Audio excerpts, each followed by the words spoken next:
W roku 1963 Tadeusz Ochlewski, ówczesny dyrektor PWM-u, zamówił u Góreckiego utwór melodyjny, wytykając mu żartobliwie, że w jego kompozycjach melodii brak.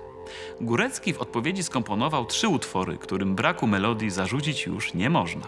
To jeden z najczęściej wykonywanych utworów Góreckiego, ale co ciekawe, kompozytor nie nadał 3 utworom numeru opusowego. Najprawdopodobniej traktował zatem tę kompozycję jako coś pobocznego wobec swej twórczości utrzymanej w głównym nurcie.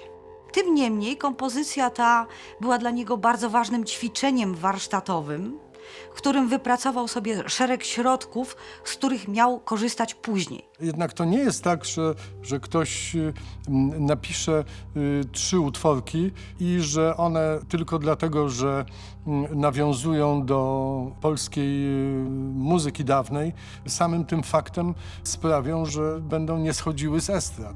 Był bardzo surowym krytykiem wobec siebie już w czasie, kiedy dopiero zaczynał się uczyć, a jak wiemy, nastąpiło to późno i już wówczas sam stawiał sobie oceny, pisząc na przykład niedostateczne. To dosyć często miało miejsce i on te rękopisy niszczył, wyrzucał, doskonalił swój warsztat. I myślę, że tego utworu po prostu nie zaliczył do tych, które chciałby już opusować, no ale zweryfikowała to rzeczywistość. To, co jakby było osobowością Henryka Mikołaja Góreckiego,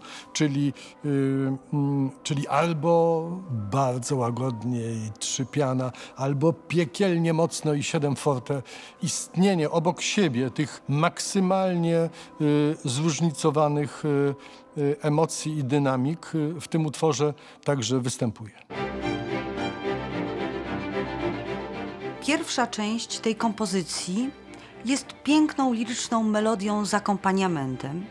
Co ważne, kompozytor posługuje się tutaj repetycją, czyli właśnie tym środkiem, który miał później eksploatować.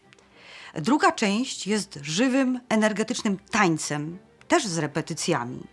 W tej części najważniejszy jest rytm, natomiast w ostatniej części znów najważniejsza wydaje się melodia, tym bardziej, że jest to cytat zaczerpnięty ze starej, renesansowej pieśni polskiej. A jednak okazało się, że to kompozycja w pewnym sensie prorocza. Kilka lat później Górecki radykalnie uprościł język muzyczny. Sięgnął po środki, które zastosował właśnie w 3 utworach w dawnym stylu. Doprowadziło go to do 3. symfonii i wielkiego sukcesu. Jak tu nie wierzyć w przyjacielską, konstruktywną krytykę?